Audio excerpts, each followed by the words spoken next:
Maggie Harper stood in the kitchen, her fingers wrapped around the warm mug of chamomile tea, staring out at the early morning haze that draped over the small town of Willow Creek.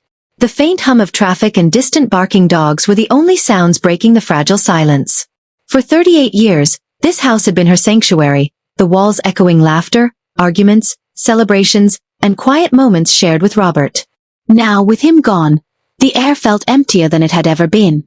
She let out a quiet sigh, her eyes settling on the framed photographs lined across the counter. In one, she and Robert stood on their wedding day, her veil delicately draped over her shoulder, his arm protectively around her. Another photo captured a family picnic, Vanessa barely 10, grinning as she held a balloon twisted into the shape of a dog. Maggie's chest tightened. Life had seemed so simple then. The phone rang, shattering her reverie. She hesitated before picking it up, expecting it to be another call from the florist or the insurance company. "Hello?" she asked, her voice softer than she intended. "Maggie, it's Vanessa," came the crisp, rehearsed tone she had grown familiar with over the past months. "I was just wondering if you've had a chance to look over the documents I sent." Maggie's stomach twisted. She had been avoiding the stack of papers Vanessa had dropped off last week, papers that allegedly contained Robert's final will. She knew the woman had spent countless hours arranging it, but something about the sudden urgency and Vanessa's polished confidence made her uneasy. "I haven't looked at them yet," Maggie replied cautiously. I need some time." Vanessa's voice shifted, just enough to hint at disappointment. "Of course, Mom. Take all the time you need. Just don't wait too long." The click of the line ended the conversation, but the unease lingered. She set the mug down and let her hands rest on the counter, staring at the swirling steam as if it could carry away her doubts. Vanessa had always been ambitious, sharp, and meticulous, traits that once filled Maggie with pride. But now, in Robert's absence, those traits felt like weapons pointed directly at her. Maggie shook her head. She couldn't allow herself to dwell on suspicion. Not yet. Not when grief still weighed so heavily on her chest. The days that followed blurred into a monotonous rhythm. Morning walks along the creek, evenings spent sorting through mementos, the occasional phone call from a neighbor checking in. But every call from Vanessa carried that same subtle pressure, a reminder that the world was shifting around her. One late afternoon, Maggie found herself drawn to Robert's study, a room she had avoided since his passing. The familiar scent of aged leather and polished wood greeted her, and for a moment, she felt his presence beside her. She ran her fingers over the desk, stopping at the stack of unopened letters Robert had left behind. They were ordinary at first glance, bills, thank you notes, a few overdue notices, but tucked at the very bottom was an envelope addressed to her in Robert's careful handwriting. With trembling hands, Maggie opened it. Inside was a single sheet of paper, neat and deliberate. A personal letter from Robert, written months before he passed. Her eyes skimmed the lines, heart clenching as tears threatened to spill. He spoke of love, of hope, and of a future he had envisioned for her happiness and dignity. He had trusted her to live fully, to protect herself, and to never let anyone diminish her worth. That night, Maggie lay in bed staring at the ceiling, replaying Robert's words in her mind. A storm was brewing just beyond the horizon, though she couldn't yet see it clearly. She sensed change, a shift in the tides of her life, but she clung to the warmth of memory, the comfort of what she had known. Vanessa, meanwhile, was busy behind closed doors, orchestrating plans that Maggie could never have anticipated. The subtle smiles, casual inquiries, and seemingly helpful gestures were merely the surface of a growing strategy, one that would soon collide with Maggie's fragile world. The seeds of betrayal had been planted, and Maggie, still cocooned in grief and trust, had no inkling of the storm approaching. As sleep finally claimed her, Maggie felt a flicker of resolve deep within her, a quiet, unyielding determination to face whatever came next with the same grace and strength Robert had always admired. She didn't yet know the trials ahead, the deception that would test her spirit, or the battles she would be forced to fight. But even in the shadow of uncertainty, the ember of resilience burned steadily, a reminder that she was not as fragile as she appeared. The morning sun streamed through the half-open blinds, casting golden streaks across the Harper kitchen. Maggie sat at the table, absently stirring her coffee, but her mind was elsewhere, on the envelope Robert had left, on the words he had written, and on the uneasy feeling that had settled in her chest over the past week. A soft knock at the door pulled her from her thoughts. She hesitated before opening it, and there stood Vanessa, impeccably dressed, holding a manila folder in one hand. Her smile was carefully measured, the kind that said, "I'm being kind, but I'm also in control." "Morning, Mom," Vanessa said, stepping inside without waiting for an invitation. "I thought we could go over the will today. It's probably best if we get everything settled sooner rather than later." Maggie's stomach tightened. She had been postponing this meeting, sensing that the moment might bring not just answers, but complications she wasn't ready to face. "Vanessa, It'll be quick," Vanessa interrupted, her tone sweet but firm. "I've already gone through most of it. You just need to sign." Something in Maggie's chest recoiled. She looked down at the folder Vanessa held so casually, her fingers brushing over the edges as though it contained nothing more than paperwork. But Maggie had learned, over decades of life, that appearances could be deceiving. I'd like some time to read it properly," Maggie said. "Robert's things, this house, his affairs, they're complicated. I need to understand before I sign anything." Vanessa's smile flickered, just for a fraction of a second. Then it returned, perfect and rehearsed. "Of course, Mom. But you understand, right? The sooner we handle this, the smoother everything will go." Maggie nodded, though unease gnawed at her. She watched as Vanessa left, her heels clicking against the polished hardwood, each step echoing like a drumbeat in Maggie's mind. She didn't yet know it, but that walk marked the first deliberate move in a carefully constructed plan, one that would soon shatter her sense of security. The next few days passed in a tense haze. Maggie tried to focus on small grounding routines, watering the plants, organizing the kitchen, reading letters from old friends, but Vanessa's presence loomed in every corner of her life. Phone calls at odd hours, casual comments about moving things along, and subtle reminders that Maggie's indecision was slowing everything down. Then came the day the folder arrived again, this time with a sense of finality. Vanessa handed it over with the same measured smile, but Maggie noticed a cold glint in her eyes. "I went through everything carefully," Vanessa said. "Robert made sure everything was crystal clear. I just need you to confirm." Maggie felt a pang of doubt as she opened the folder. Inside was a document labeled Last Will and Testament of Robert Harper. She scanned the first few pages, her heart sinking as she read the words. The will stated in bold and legalistic language that the bulk of Robert's estate, including the house, savings and investments, was to be left to Vanessa. A small portion was designated for Maggie herself, though it seemed insignificant compared to the life she had known. Her hands trembled as she read. The room seemed to tilt, the familiar kitchen suddenly alien and hostile. Could this really be Robert's intention? Could he have written such a thing? "Mom." Vanessa's voice was soft, almost soothing. "I know it's a lot, but you have to see that this is what Robert wanted. He wanted to make sure Vanessa and Derek were secure, and, well, this is just how it is." Maggie felt a surge of disbelief and hurt. The lines of trust she had built over decades seemed to crumble in an instant. She looked at Vanessa, searching for any hint of the girl she had once nurtured. Instead, she saw someone she barely recognized, polished, assertive, and utterly unyielding. Over the next week, Maggie tried to confirm the will's legitimacy through the local courthouse. But each attempt was met with procedural hurdles, delays, and confusing legal jargon. Vanessa, meanwhile, orchestrated small interventions to keep Maggie off balance. Reminders of unpaid bills, suggestions that the house needed maintenance, gentle nudges to move into a smaller place. It was subtle, insidious, and perfectly executed. One evening, Maggie returned home from a brief visit to a friend and found her belongings packed into boxes. The locks had been changed, and a note rested on the counter. "We've taken care of everything for your comfort. Enjoy your new place." The words were polite, but the message was clear. Maggie's world had shifted in a single devastating move. She felt a hollow ache, a combination of grief, disbelief, and anger.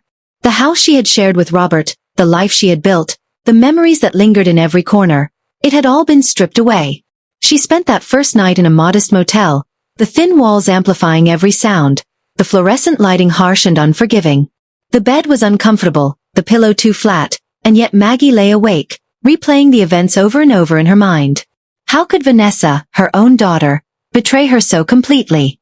By the third night, Maggie realized that anger alone wouldn't save her.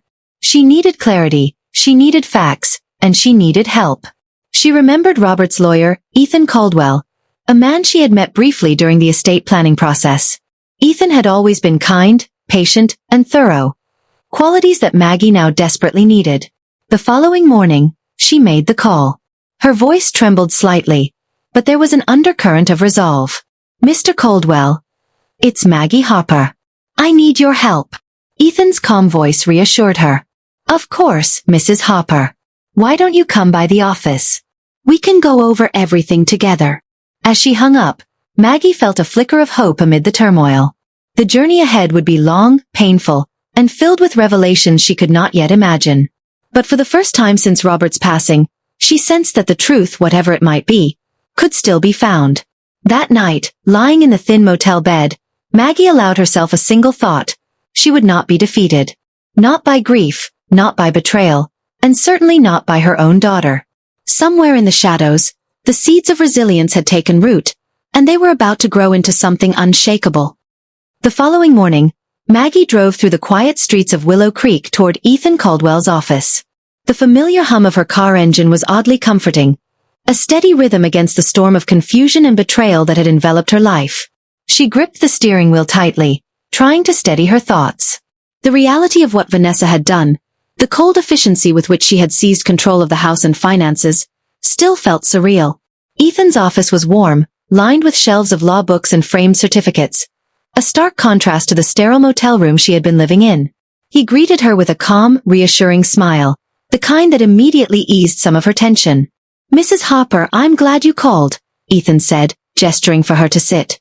"I've reviewed the documents Vanessa submitted. Before we go any further, I need to be completely honest with you. There are some irregularities." Maggie's heart skipped a beat.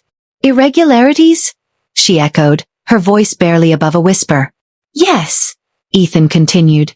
"The document Vanessa gave you is labeled as Robert's last will, but the signatures, dates, and notary stamps raise questions. At first glance, it appears authentic, but after careful inspection, certain inconsistencies suggest it may not be legitimate." Maggie felt a mix of relief and apprehension. Relief that Vanessa's scheme might not be ironclad, and apprehension for the confrontation that surely lay ahead. "So, you think it's fake?" she asked. Ethan nodded. "It's possible. We'll need to investigate further. I'll need access to Robert's original files, any drafts, and communications he may have had regarding his estate planning.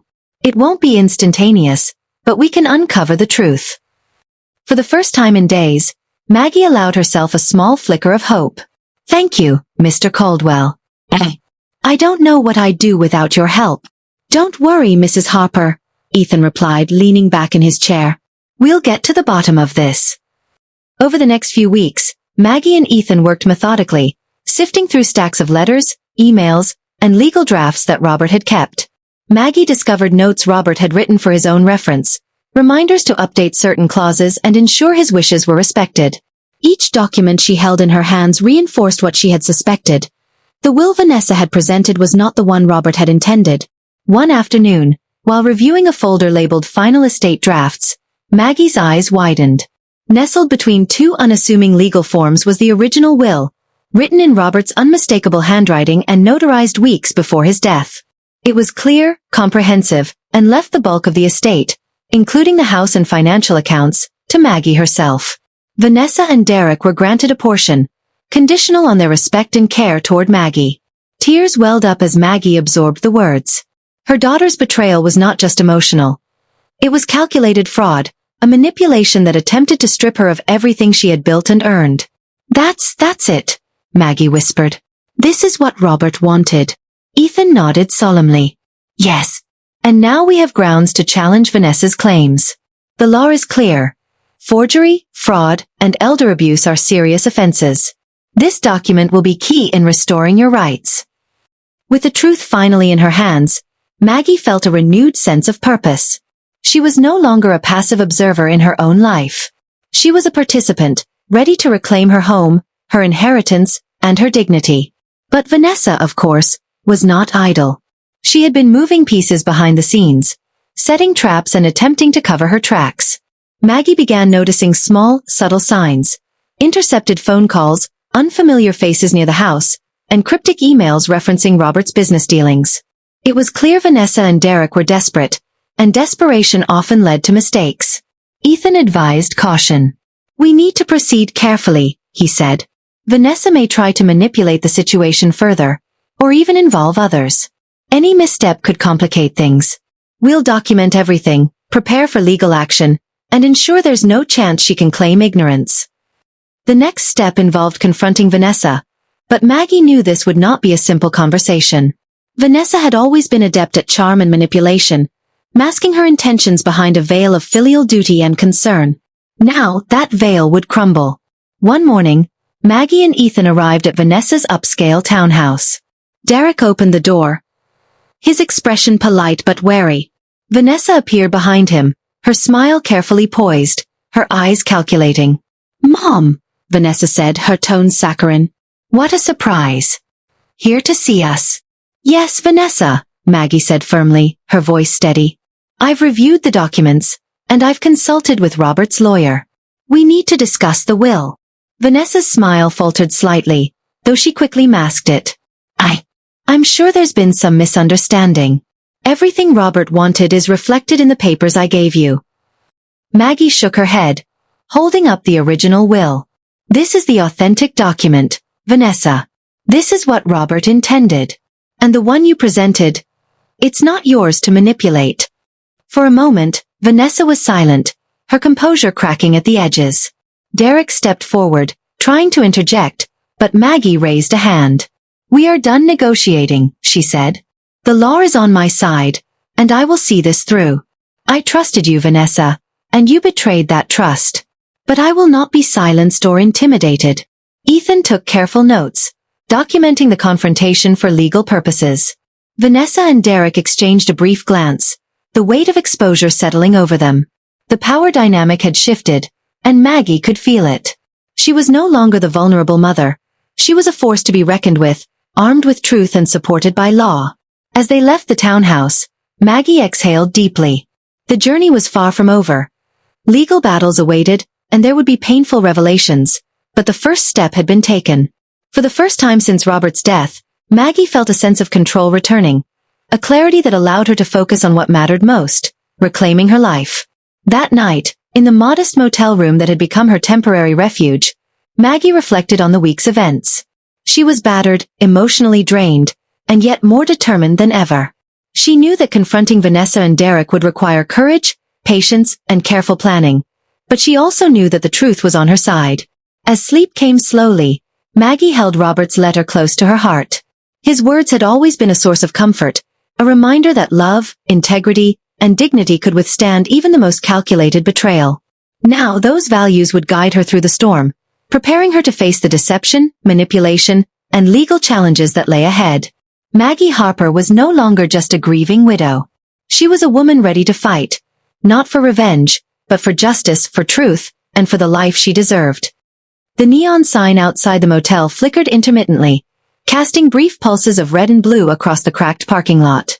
Maggie Harper carried her bag up the narrow staircase to the second floor, the hum of the air conditioner above blending with the distant sound of traffic.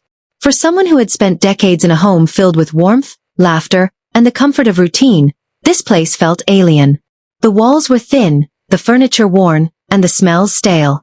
But it was hers, at least temporarily, and for now that was enough. She set her bag on the bed and sank into the chair by the window. Outside, the world moved on, oblivious to the upheaval in her life. Maggie's thoughts wandered, cycling between anger, grief, and disbelief. Vanessa's betrayal had cut deep, severing trust in a way that felt irreparable. She thought of Robert, his steady voice, the way he always knew how to calm her fears. Without him, the weight of the world seemed heavier, more suffocating. But Maggie was not a woman accustomed to surrender. She wrapped her hands around a mug of tea and took a slow, steadying sip. She had discovered the truth. She had proof. That knowledge was a weapon, and she intended to use it wisely. Over the next few days, Maggie fell into a routine of sorts. She met with Ethan frequently, reviewing legal strategies, preparing documentation, and meticulously planning the challenge to Vanessa's fraudulent claims. The lawyer's calm professionalism helped anchor her, providing clarity when her thoughts threatened to spiral.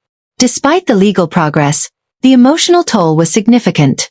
She missed the little things, the creak of the old floorboards, the aroma of Robert's morning coffee, the familiar warmth of her own kitchen. Nights were the hardest. Alone in the motel room, memories of better days flooded her mind, making her ache for the home and life she had been stripped of. Yet, amid the grief, a quiet determination began to take root. Maggie realized that the motel, the temporary inconveniences, and even Vanessa's betrayals could not diminish her strength. She had faced challenges before, navigated heartbreak, and survived. Now she had a mission: reclaim her life, her home, and her dignity. One evening, as she prepared a simple dinner on the tiny kitchenette stove, a knock at the door startled her. She opened it to find a young woman, perhaps in her 20s, standing hesitantly in the hallway. "Hi, I'm Lily," the woman said softly. "I used to work with Vanessa and Derek. I think you should know some things." Maggie's brow furrowed. "Go on," she said, inviting her inside. Lily explained that she had witnessed Vanessa manipulating documents, coaching Derek on legal phrasing, and even attempting to sway mutual acquaintances to support their version of the will. "I couldn't stay silent anymore," Lily admitted. "I know what they've done is wrong." Maggie listened carefully, taking in every detail. The revelations were shocking, yet they also reinforced the clarity of the path ahead. With each piece of information, Maggie's resolve strengthened. She was not alone. There were allies, witnesses, and evidence. Vanessa's carefully constructed facade had cracks, and Maggie intended to exploit them. The following day, Maggie returned to Ethan's office with Lily's testimony. Ethan carefully documented her statements, cross-referencing them with existing evidence. "This will bolster our case considerably," he said. "It shows a pattern of deceit and deliberate manipulation." For the first time in weeks, Maggie allowed herself a small smile. She had a strategy, support, and proof. Her future, once clouded by betrayal and grief, was beginning to clear. Outside of legal work, Maggie also focused on personal restoration. She started journaling her experiences, recording not only events but emotions, thoughts, and reflections. Writing became a form of therapy, a way to process the pain and channel it into clarity. Each entry strengthened her understanding of herself, her boundaries, and her values. She also began reconnecting with the small community around Willow Creek. Friends she had neglected during the years of family focus offered kind words, practical support, and sometimes just a listening ear. Maggie realized that even as Vanessa tried to isolate her, the bond she had nurtured over a lifetime remained resilient. Amid these steps, Maggie confronted the subtler forms of Vanessa's manipulation. Phone calls meant to intimidate, emails with veiled threats, and even attempts to create confusion over bills and maintenance. All of it was carefully documented. Maggie refused to be provoked, maintaining composure while ensuring that every action was recorded. One night, alone in the motel room, Maggie reflected on the irony of her situation. Vanessa had assumed she could push her mother into submission, underestimate her grief, and claim control. Instead, Maggie found herself stronger, sharper, and more aware than ever.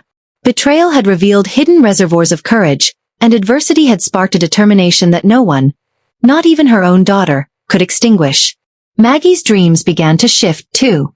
Rather than dwelling solely on recovery, she envisioned a life beyond retaliation. She imagined a future where her experiences could protect others. Elderly individuals vulnerable to exploitation, families facing similar betrayals, and those struggling to reclaim agency in the aftermath of manipulation. The thought brought a sense of purpose that was both comforting and empowering. Days turned into weeks. Each legal appointment, each new piece of evidence, each reflection in her journal fortified Maggie's resolve. She began to see the motel not as a prison but as a temporary outpost, a place from which she could plan, observe, and prepare. Then came the first tangible breakthrough. Ethan confirmed that the original will was legally binding, and the court had provisionally recognized Maggie's claim. While the final resolution would take time, the scales were tipping in her favor. Vanessa and Derek, despite their best efforts, were now on notice. Their manipulation had limits, and Maggie was ready to assert hers. For Maggie, the journey was more than legal. It was deeply personal. She was reclaiming not just property and wealth, but her identity, her voice, and her autonomy. Each step forward reinforced the lesson she had quietly learned. True strength did not come from power over others, but from self-respect, resilience, and the courage to face betrayal without losing oneself. By the time the week ended, Maggie felt a renewed sense of control. She was still living out of a suitcase, still adjusting to a smaller temporary space, but the invisible weight pressing on her chest had lightened. The path ahead would be challenging, but Maggie Harper was ready. She was no longer a passive observer in her own life. She was an architect of her destiny, and nothing, not grief, not deception, not betrayal, would prevent her from reclaiming it. The morning air was crisp as Maggie Harper drove to Ethan Caldwell's office, a sense of determination settling over her like armor. Weeks of preparation, investigation, and emotional fortification had brought her to this point. She carried with her a folder of meticulously organized evidence.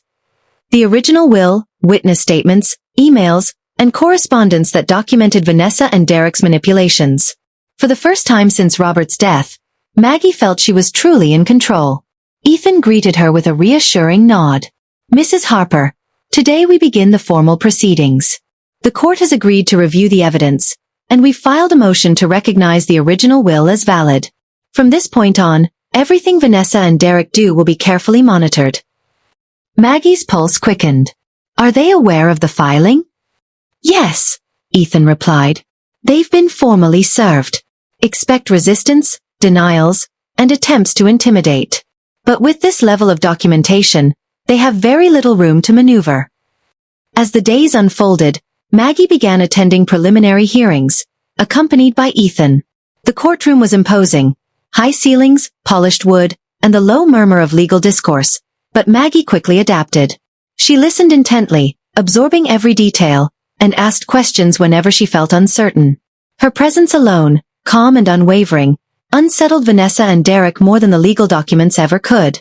Vanessa, once composed and authoritative, now exhibited subtle cracks in her demeanor. She spoke less, smiled less, and frequently glanced at Derek with expressions that hinted at anxiety. Maggie noticed the change with quiet satisfaction, but she remained focused on the matter at hand, determined not to let emotions cloud her strategy. One afternoon, after a tense session, Maggie and Ethan met in his office. "They're trying to assert that Robert intended the will Vanessa presented," Ethan explained. "They claim any discrepancies are clerical errors. But we've already proven forgery, and the notary records support the authenticity of your copy. The evidence is in your favor." Maggie nodded. "Good. Then we move forward, carefully but decisively." Her days were a balance of legal battles and personal restoration. Evenings spent in the motel became quieter, reflective times, where she would review documents, plan her next moves, or simply meditate on her progress. She began to see herself not merely as a victim, but as a strategist, a woman reclaiming authority over her life. Outside the courtroom, Maggie discovered more layers to Vanessa and Derek's deceit. Financial accounts had been siphoned, investments manipulated, and personal property withheld. Emails revealed attempts to obscure transactions and mislead associates. It was an intricate web, and Maggie realized the extent of the greed and planning she was up against. Yet, with each revelation, she also recognized her own growth. Where once she might have felt overwhelmed, she now saw patterns, anticipated maneuvers, and preempted their strategies. Grief had been replaced by clarity. Despair, by determination. The woman who had once felt powerless was now an active force in her own narrative. Maggie also began to prepare for the emotional confrontation that awaited. Vanessa and Derek had used charm, manipulation, and intimidation to isolate her. But Maggie understood that the ultimate resolution would not just involve documents and legal rulings. It would require facing them directly, maintaining composure, and asserting her boundaries without faltering. One day, Ethan brought particularly compelling evidence to the table. Recordings of conversations and emails between Vanessa and Derek, where they discussed altering documents and misleading Maggie. The proof was undeniable. "This," Ethan said, sliding the folder across the desk, "will not only strengthen your case but will likely expedite the court's recognition of your claim. Fraud is clear, and elder abuse is documented." Maggie exhaled deeply, a mixture of relief and vindication washing over her. "I never thought it would come to this," she admitted. "But now it feels like justice is within reach." Ethan smiled. "It's not just justice. It's restoration. You're reclaiming what's rightfully yours, and ensuring that no one can undermine your life again." The legal momentum shifted quickly.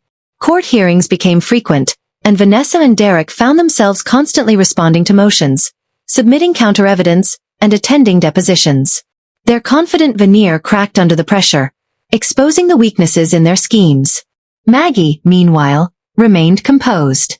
She had learned to separate personal hurt from tactical action, focusing on strategy rather than emotion. She realized that every appearance, every word spoken, and every document submitted reinforced her position. Even small victories, such as the court freezing certain accounts or ordering temporary restitution of property, felt monumental. At the same time, Maggie nurtured her inner strength. She continued journaling, writing not only for clarity but as a record of resilience. She reconnected with friends who had offered support, realizing that community was a source of power as well. She exercised, took long walks by the creek, and allowed herself small pleasures, a book, a cup of tea, a quiet moment to watch the sunset, rebuilding her life piece by piece. Then came a particularly tense hearing. Vanessa attempted a bold move, claiming that Maggie had been misled about certain assets and trying to introduce dubious evidence. The judge, however, was thorough and attentive. Ethan countered each claim with precise documentation, witness testimonies, and the notarized will. Maggie observed from her seat, calm and collected, as the courtroom slowly tilted in her favor. After the hearing, Ethan turned to her. "You did well today," he said. "Your composure, clarity, and presence made a significant difference." The judge noticed, and it reinforces your credibility immensely. Maggie felt a quiet satisfaction. She had endured betrayal, displacement, and emotional upheaval, and yet, she had remained steadfast. Each challenge had been an opportunity to grow, and each small victory reinforced the truth she now carried. She was not a victim, but a survivor. That evening, she returned to her motel room and allowed herself a rare moment of reflection. The road ahead was still uncertain. Final rulings, possible appeals, and continued tension with Vanessa and Derek, but Maggie Harper now stood firmly in her own power. She had reclaimed her voice, her agency, and her sense of purpose.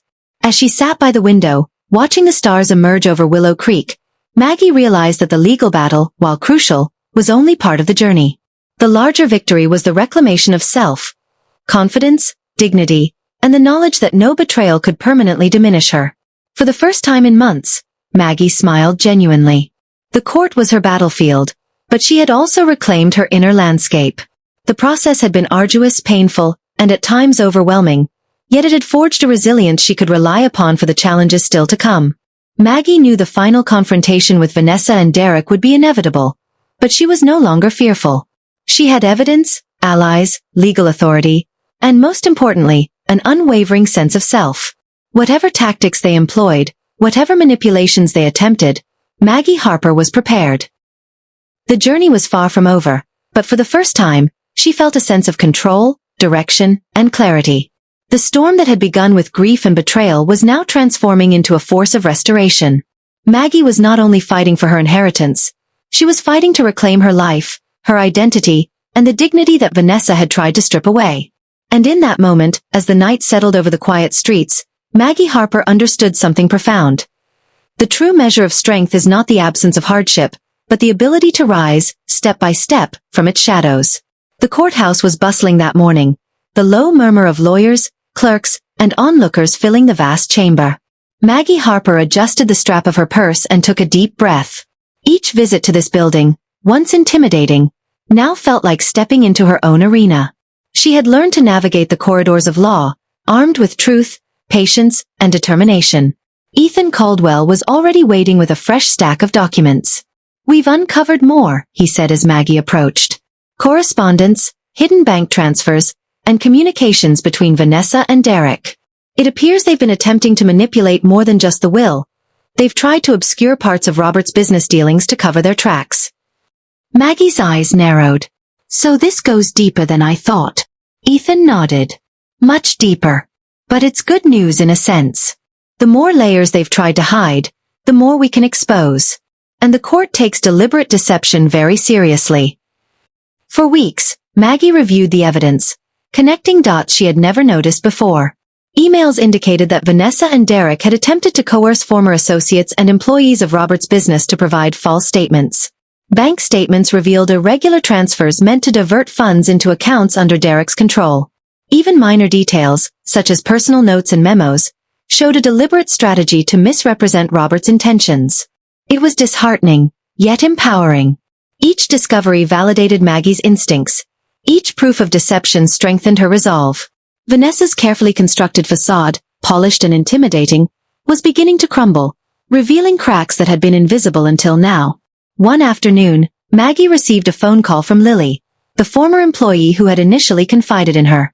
"Maggie, there's something else you should know," Lily said, her voice tinged with apprehension.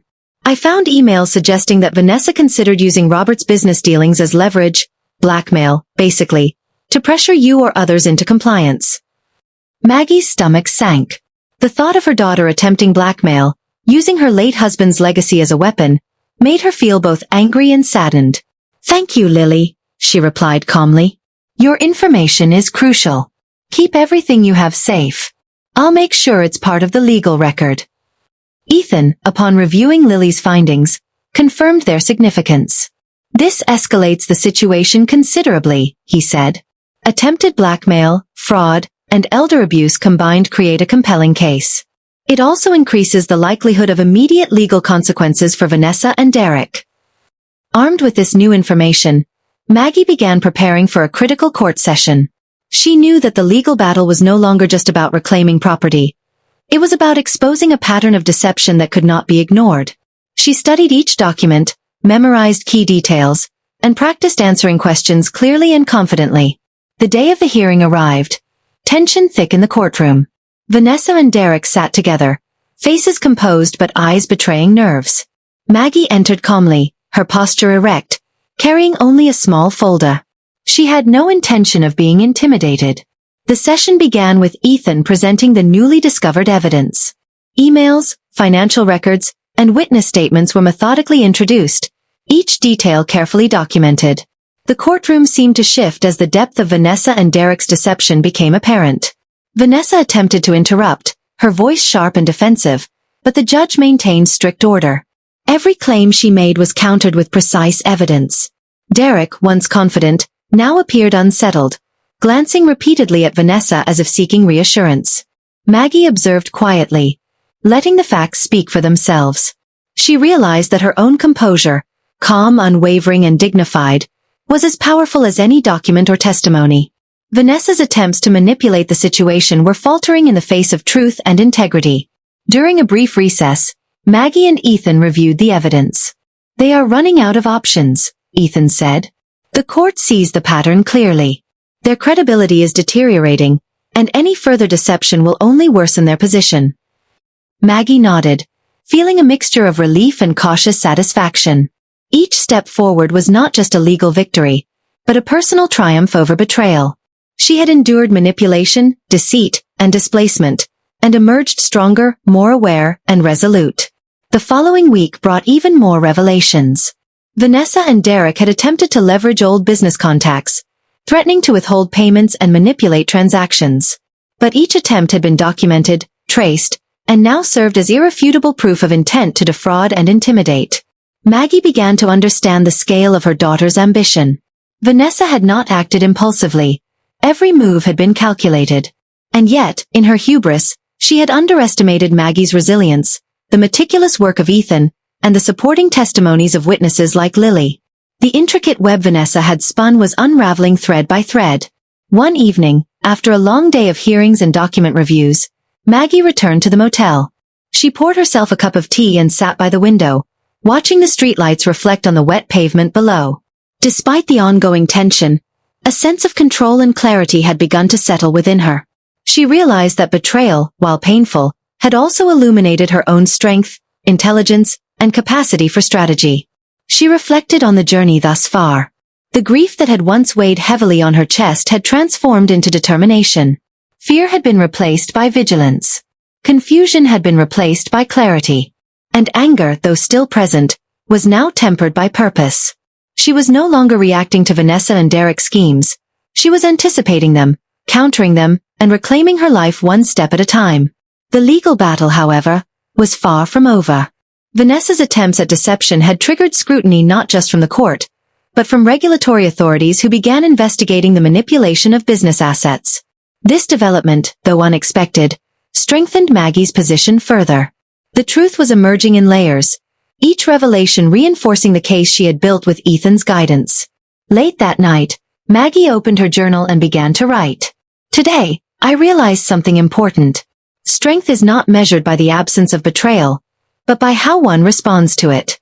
I have been tested, deceived, and displaced. Yet I am still here. I am still capable. And I will not allow anyone, no matter how close, to diminish my life, my dignity, or my voice. She closed the journal and looked out the window. The motel room was temporary, but her resolve was permanent. Maggie knew that the confrontation with Vanessa and Derek was approaching, and that exposure of their full scheme would soon follow. The web they had spun, intricate and deceitful, was unraveling. And when it did, Maggie Harper would not only reclaim her inheritance and home, she would reclaim her life, her identity, and her sense of justice. In the quiet of the night, a flicker of anticipation danced in her mind. She was no longer the grieving widow. She was a strategist, a survivor, and a woman who had learned that courage and resilience were far more powerful than fear or manipulation. The courtroom smelled of polished wood and anticipation, a subtle tension humming beneath the formalities. Maggie Harper sat in the front row, her posture calm, her hands folded neatly in her lap.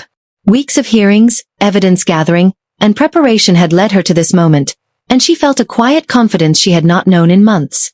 Vanessa and Derek entered together, the air between them tense and guarded. Vanessa's polished composure was strained.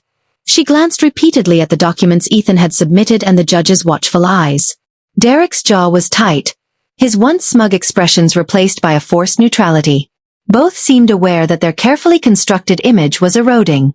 Ethan leaned in, whispering to Maggie. They're nervous.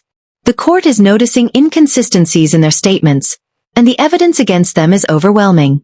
Today, we present the final layer of proof, communication logs, witness testimonies, and documentation of their attempts to manipulate associates and divert funds. This is the turning point. Maggie nodded, feeling a steady resolve. She was no longer the vulnerable widow or the hesitant mother. She had become a force, methodical, prepared, and unflinching. The proceedings began with Vanessa attempting to regain control through verbal challenges. Her voice, sharp and rehearsed, tried to project authority. Your Honor, there seems to be confusion regarding the original intent of the will. My mother has been misled and should consider the documents we initially provided as legitimate. Ethan responded with precision, presenting the notarized will and cross-referenced emails, highlighting the discrepancies in Vanessa's version. Witnesses, including Lily, were called to testify, recounting the coercion, manipulation, and attempts at deception orchestrated by Vanessa and Derek. Each statement chipped away at the false narrative they had tried to maintain. Maggie listened intently, absorbing every detail. She felt a quiet satisfaction as the courtroom began to shift, her truth emerging from months of hidden maneuvering. Vanessa's defenses grew thinner with each passing minute, and Derek's once confident demeanor faltered visibly. After several hours, the judge called a brief recess. Maggie and Ethan stepped into the hallway, the tension momentarily easing. We're making progress, Ethan said. The pattern is clear, and the court recognizes the deliberate attempts at fraud. This isn't just about inheritance anymore. It's about accountability. Maggie's heart pounded, but she felt steady. Good. I want the truth fully exposed. No half measures. Outside, she spotted Lily, who gave her a small, encouraging nod. It was a reminder that she was not alone, that allies existed even in unexpected places, and that the consequences of Vanessa and Derek's actions would extend beyond just the courtroom. The afternoon session resumed, and the court heard expert testimony regarding the financial manipulations and legal inconsistencies. Vanessa attempted to interject, but the judge maintained strict control, allowing Ethan and the witnesses to present facts without disruption. With every detail revealed, the court's recognition of Maggie's claims solidified. As the day wore on, Maggie reflected quietly on the emotional weight of the proceedings. This confrontation was not merely about property or wealth. It was about reclaiming her dignity, asserting boundaries, and exposing deception that had festered in secrecy.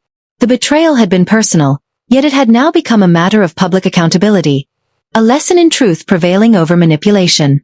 Late that evening, Maggie returned to the motel, exhausted yet resolute. She poured herself a cup of tea, sat by the window, and reviewed her journal.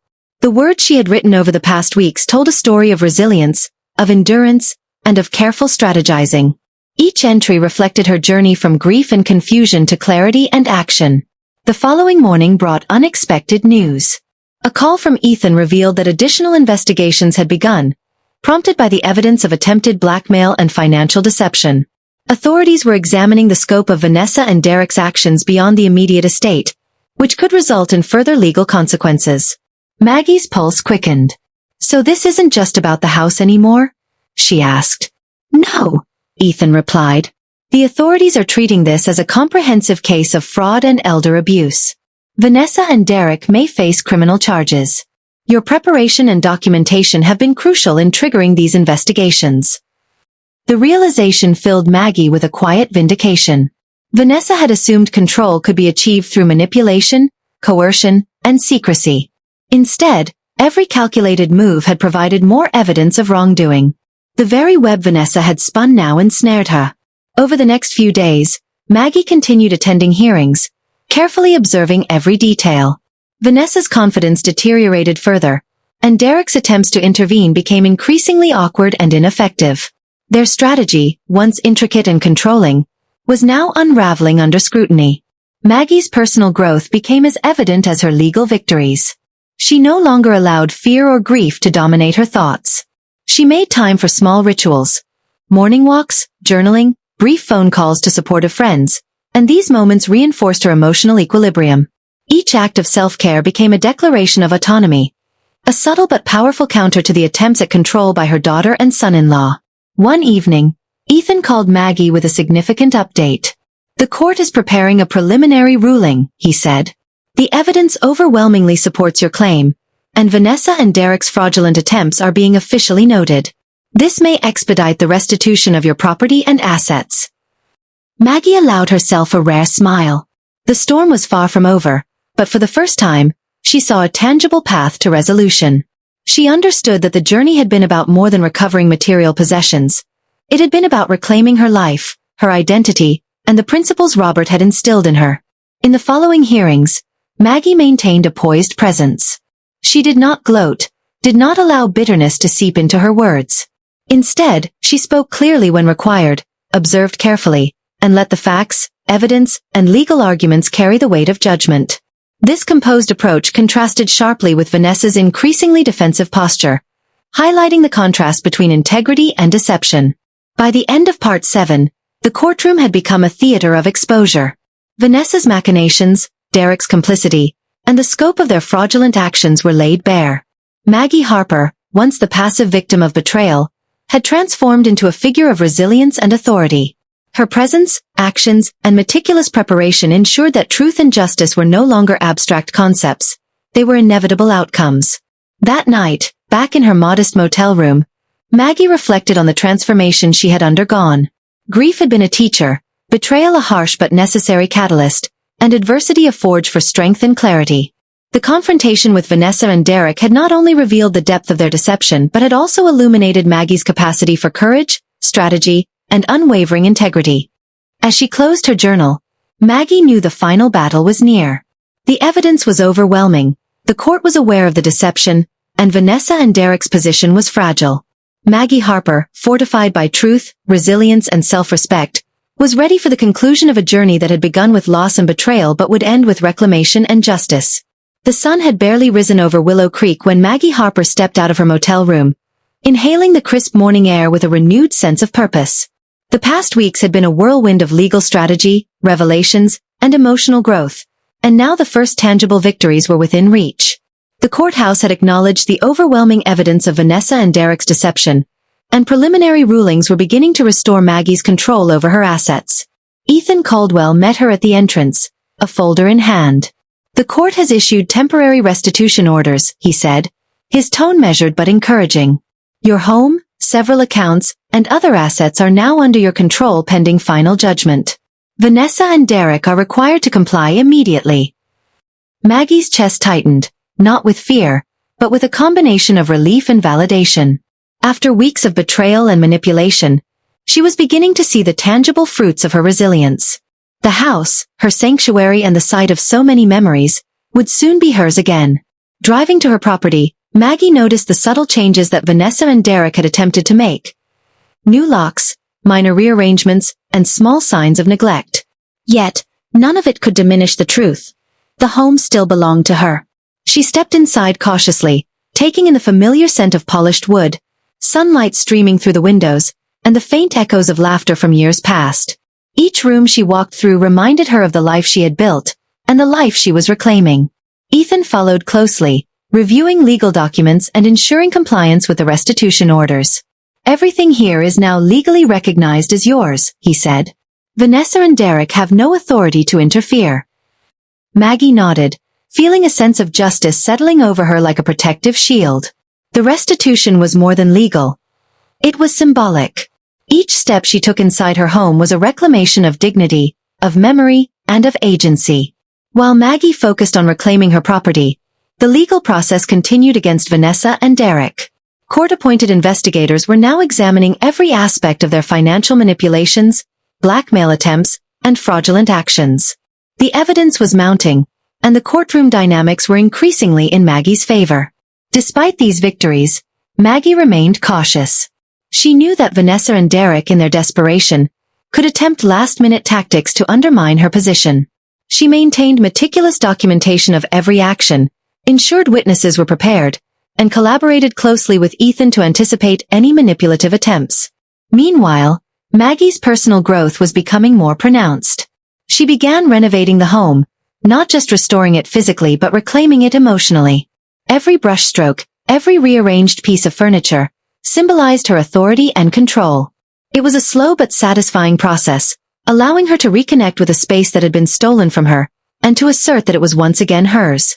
One afternoon, as Maggie sorted through old photographs in the living room, she paused on a picture of Robert, smiling, arm around her shoulder. A tear escaped, not of sorrow, but of quiet gratitude. She had endured unimaginable betrayal, yet she was emerging stronger, wiser, and more capable than she had ever imagined. Ethan arrived later that day with updates. "The authorities are preparing charges for fraud, elder abuse, and attempted blackmail," he said. "Vanessa and Derek's legal position is weakening rapidly. The evidence is irrefutable." Maggie allowed herself a small smile. Justice, she realized, was not instantaneous. It was methodical, cumulative, and unavoidable when truth and perseverance aligned. Over the next few days, Maggie continued to assert control over her home and finances. She arranged for the accounts to be audited, ensuring transparency and protection from further manipulation. She met with bankers, advisors, and legal representatives, establishing safeguards to prevent any future exploitation. Each meeting, each decision, reinforced her autonomy and underscored the lesson she had learned. Vigilance and knowledge are as critical as resilience. At the same time, Maggie began to reflect on the broader implications of her journey. She recognized that her story, while deeply personal, mirrored the experiences of many seniors vulnerable to financial abuse and emotional manipulation. The betrayal she had faced was not unique, and she felt a growing desire to use her experience to help others navigate similar challenges. One morning, Maggie visited a local senior center, offering her story as a cautionary tale and a source of guidance. Her experiences resonated deeply with the attendees, many of whom had faced manipulation, neglect, or betrayal. Maggie shared practical strategies for safeguarding assets, establishing clear boundaries, and recognizing deceit before it could take root. The sense of purpose that emerged from helping others added a new layer of fulfillment to her life. Back at home, Maggie continued the delicate balance of personal restoration and legal preparation. She maintained contact with Ethan, reviewing updates, anticipating the next court sessions, and ensuring that Vanessa and Derek could not exploit any remaining loopholes. The process, though intense, reinforced her confidence and clarity of purpose. Then came the day of the final hearing. The courtroom was quiet but tense, anticipation hanging in the air like a heavy curtain. Vanessa and Derek entered, their composure now fragile, the weight of their actions evident in their expressions. Maggie, by contrast, appeared calm, dignified, and unwavering. She had endured the storm, gathered evidence, and prepared meticulously. Today was the culmination of that journey. Ethan presented the final evidence, laying out a comprehensive narrative of fraud, deception, and elder abuse. Witnesses corroborated each claim, and the documentation left little room for dispute. Vanessa attempted to respond, but her words were hollow, lacking credibility. Derek's attempts at intervention faltered under the scrutiny of facts and testimony. The judge listened carefully, reviewing each piece of evidence, and then addressed the court. The actions taken by Vanessa and Derek are deliberate, calculated, and legally indefensible, the judge said. Restitution to the rightful owner is granted, and further criminal proceedings will follow. This court recognizes the original will as valid and enforceable. Maggie felt a quiet triumph settle over her. The home, the assets, and her dignity were formally restored. But more than that, a sense of personal victory, of justice and validation, coursed through her. She had endured betrayal, manipulation, and loss, and emerged stronger, wiser, and fully in command of her life. As she returned home that evening, Maggie paused at the threshold, looking around at the familiar walls and spaces. The house was hers, not just legally but emotionally. Each corner, each photograph, each memory reaffirmed her journey from vulnerability to empowerment. Maggie Harper had not only reclaimed her inheritance, she had reclaimed herself. She had faced deception, outmaneuvered manipulation, and emerged with integrity intact. The road had been arduous, but every step had forged resilience, courage, and clarity.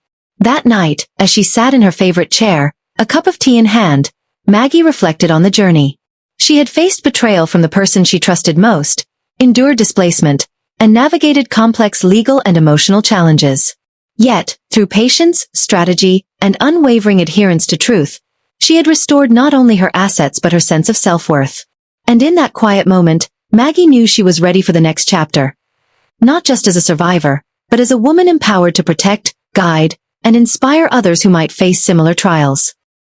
The morning sun cast a warm glow over Willow Creek, but inside the courthouse, tension lingered like a heavy fog. Maggie Harper sat quietly, hands folded, watching as Vanessa and Derek were called to the stand. Their expressions had changed dramatically since the first hearings. The confident facade was gone, replaced by a mixture of anxiety and resignation. Ethan Caldwell leaned in, whispering, "Today, the consequences are formalized. The court has reviewed all evidence, and criminal proceedings are moving forward. Their attempts at manipulation have been fully exposed." Maggie nodded, her jaw set. She had prepared for this moment for months, through betrayal, deception, and emotional upheaval, but she remained calm. Her focus was not on vengeance, but on justice, restoration, and protecting what was rightfully hers. Vanessa attempted to speak first, her tone defensive, trying to downplay her actions. "Your Honor, The judge interrupted firmly. "Ms. Vanessa Harper, the evidence against you is overwhelming. Your attempts to deceive, manipulate, and defraud have been thoroughly documented. The court finds sufficient cause for criminal proceedings, including charges of fraud and elder abuse." Derek tried to interject, but the judge's gavel silenced him. "Mr. Derek Harper, your complicity in these acts is equally clear. You are subject to the same legal consequences." Maggie listened silently, a quiet satisfaction rising within her. Justice was unfolding, not in dramatic gestures, but in meticulous documentation, clear testimony, and unwavering adherence to truth. Vanessa and Derek's schemes, once intricate and manipulative, were unraveling completely. Outside the courtroom, authorities began formal procedures to freeze accounts, recover misappropriated funds, and implement penalties. Maggie observed the process, understanding that the restitution was not only for her benefit but also a protective measure against future exploitation. Returning home that afternoon, Maggie allowed herself a rare moment of reflection. Her house, restored to her legal ownership, now symbolized more than physical space. It represented endurance, resilience, and the reclaiming of authority over her life. Each room she walked through, each photograph she handled, reinforced the journey she had undertaken, from betrayal to empowerment. In the following days, Maggie worked with legal and financial advisors to secure her assets. She established protections to prevent future manipulation, arranged for audits, and ensured that her property and accounts were fully under her control. Each action reinforced the lessons she had learned. Vigilance, preparation, and knowledge were as critical as courage and resilience. Meanwhile, Vanessa and Derek faced escalating consequences. Criminal charges were filed, and preliminary hearings outlined potential sentences for fraud, elder abuse, and attempted blackmail. The public exposure of their actions, coupled with court rulings, made it clear that their manipulation would not succeed. Maggie observed these developments with a calm focus. She did not revel in punishment. Rather, she recognized that accountability was essential, and that those who had violated trust must face the repercussions of their actions. During this period, Maggie also began focusing on her personal restoration. She renovated the home, organized belongings, and re-established routines that had been disrupted by betrayal and displacement. Gardening, cooking, and small projects around the house became therapeutic, each act symbolizing control, purpose, and the reclaiming of her environment. She also extended her support to the community, sharing her story at senior centers, volunteering to educate others on safeguarding assets, and mentoring those vulnerable to exploitation gave her life renewed purpose. Maggie understood that her experience could serve as a guide, a warning, and a source of empowerment for others facing similar challenges. One afternoon, Maggie received a call from Ethan. "The preliminary rulings are now final," he said. "Vanessa and Derek are officially liable for restitution and will face the full extent of criminal proceedings. Your property and finances are fully restored, and the court has recognized your rights unequivocally." Maggie's relief was profound, though tempered by reflection. Justice had been served, but the journey had also transformed her. She had endured emotional manipulation, grief, and betrayal, but she had emerged stronger, wiser, and fully in command of her life. That evening, she walked through the garden, the air fragrant with blooming flowers. The home was peaceful, the rooms filled with light and familiarity. Maggie paused, breathing deeply, and felt a sense of completion. She had reclaimed her space, her assets, and her dignity.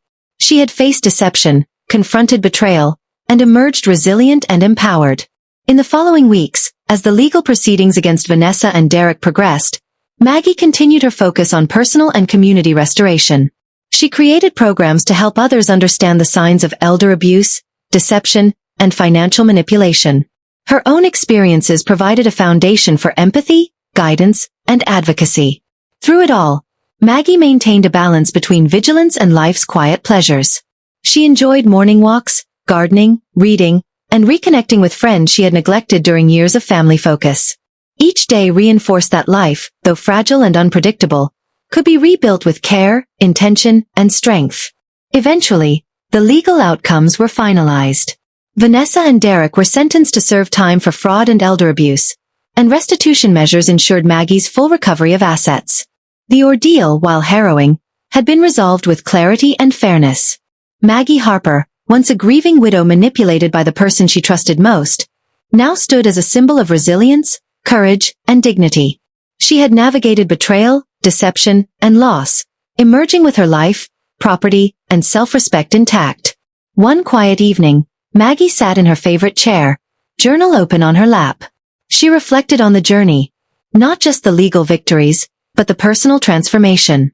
The betrayal had been devastating, but it had also revealed her strength, intelligence, and ability to navigate complexity with composure.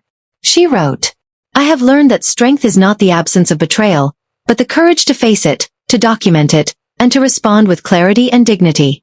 I have been tested, and I have prevailed, not through revenge, but through persistence, honesty, and self-respect."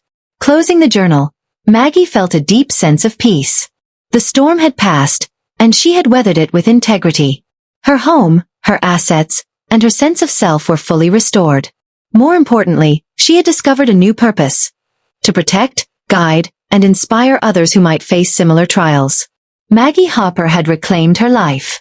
She had faced betrayal and manipulation, endured grief and displacement, and emerged empowered, purposeful, and resilient. Her journey illustrated that true strength lies not in vengeance, but in self-respect, courage, and the unwavering refusal to remain a victim. Maggie Harper awoke to sunlight streaming through the living room windows, the soft chirping of birds a gentle accompaniment to the quiet hum of life returning to normal. The house, once a site of betrayal and displacement, now radiated warmth, comfort, and the steady pulse of regained authority. Each room carried memories of loss, but also the imprint of restoration. Every corner reflected her care, attention, and newfound independence. Weeks had passed since the final court rulings. Vanessa and Derek were in custody, facing the consequences of their actions. Restitution had been implemented, accounts secured, and assets restored. Maggie's home, her sanctuary, was finally hers again. Not merely in ownership, but in spirit. She could walk freely through its halls without fear, anxiety, or lingering doubt. Yet, reclaiming property and wealth was only part of Maggie's journey. Over the past months, she had transformed internally, discovering resilience she had not known existed. She no longer felt powerless in the face of manipulation or betrayal. Where grief once dominated her thoughts, clarity and purpose now prevailed. She had learned that courage was not the absence of fear, but the ability to act with integrity in spite of it. Maggie spent mornings walking in the garden, tending to the blooms she had planted as symbols of hope and perseverance. Each flower was a testament to renewal, life flourishing even after neglect and adversity. She wrote in her journal regularly, recording insights, reflections, and lessons learned from a journey through grief, deception, and triumph. The act of writing was both cathartic and empowering, a tangible acknowledgement of her personal evolution. The community had begun to recognize her as a source of guidance and wisdom. Local senior centers invited her to speak about protecting oneself from manipulation, recognizing financial abuse, and asserting boundaries. Maggie found satisfaction in helping others navigate potential dangers with confidence and vigilance. Sharing her story, once deeply private and painful, had become a form of empowerment, for both herself and those she guided. One afternoon, as Maggie prepared for a presentation at a local senior forum, she paused to reflect on the journey. She remembered the early days of betrayal, Vanessa's calculated manipulation, Derek's complicity, and the helplessness she had felt. Now, standing in her own strength, she understood that those experiences, while harrowing, had forged the person she had become, resilient, discerning, and unflinchingly dignified. The court had formally recognized the original will, validating Maggie's claims and ensuring her rightful inheritance. Vanessa and Derek faced incarceration, restitution, and public acknowledgement of their wrongdoing. The ordeal, though painful, had illuminated the principles Maggie now carried forward: integrity, vigilance, and the refusal to allow anyone to diminish her autonomy or self-respect. Maggie also focused on personal boundaries. She had learned that forgiveness was not mandatory, especially when it could compromise her safety or dignity. She carefully navigated interactions, ensuring that past betrayals would not repeat and that her home, finances, and emotional space remained secure. Boundaries were no longer an afterthought. They were a central pillar of her renewed life. The restoration of her home became a symbolic and practical act. Maggie reorganized rooms, curated memorabilia, and infused the spaces with warmth, light, and personal touches. Each decision, where to hang a painting, how to arrange furniture, which flowers to plant, was deliberate. She was not merely reclaiming a physical space. She was reclaiming identity, agency, and the joy of a life lived on her terms. Maggie also embraced social reconnection. Friends who had remained supportive through the ordeal became integral parts of her daily life. Meals shared, conversations held, and laughter exchanged reminded her of the strength of community and the importance of surrounding oneself with those who uplift rather than manipulate. These interactions reinforced that life, even after betrayal, could be rich, meaningful, and deeply fulfilling. Her relationship with her past experiences evolved as well.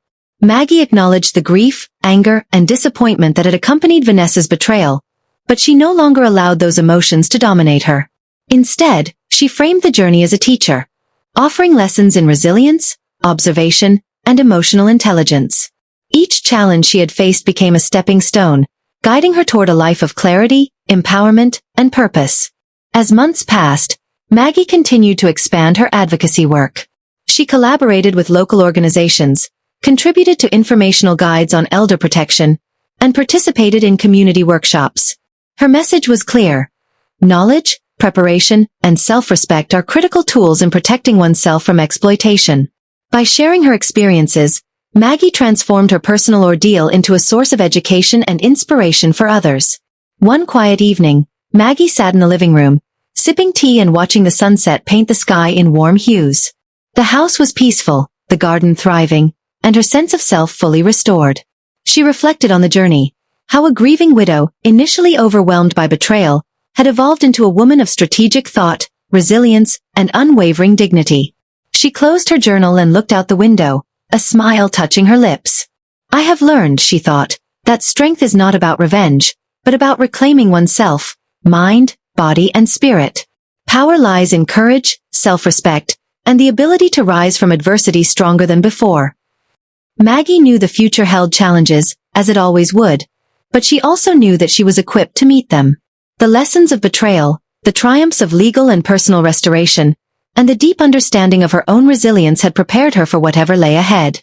In her heart, Maggie embraced the ultimate transformation. The shift from victimhood to empowerment. She had endured the ultimate betrayal and navigated the complexities of law, emotion, and trust. Through patience, strategy, and steadfast integrity, she had reclaimed her home, her finances, and her identity. Most importantly, Maggie understood that life, even after profound deception, could be rebuilt.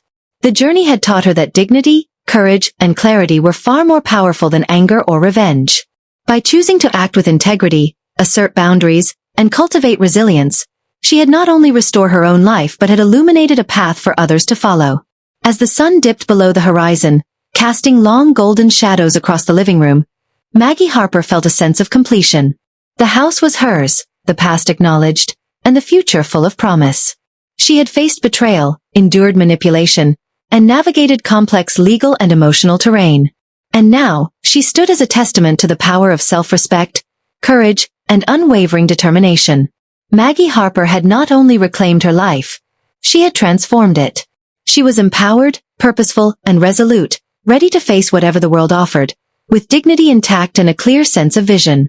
Her story, once a narrative of loss and deception, had evolved into a testament of resilience, integrity, and the enduring human capacity to rise above adversity. If this story touched your heart or taught you something valuable, make sure to like, share, and subscribe for more inspiring stories.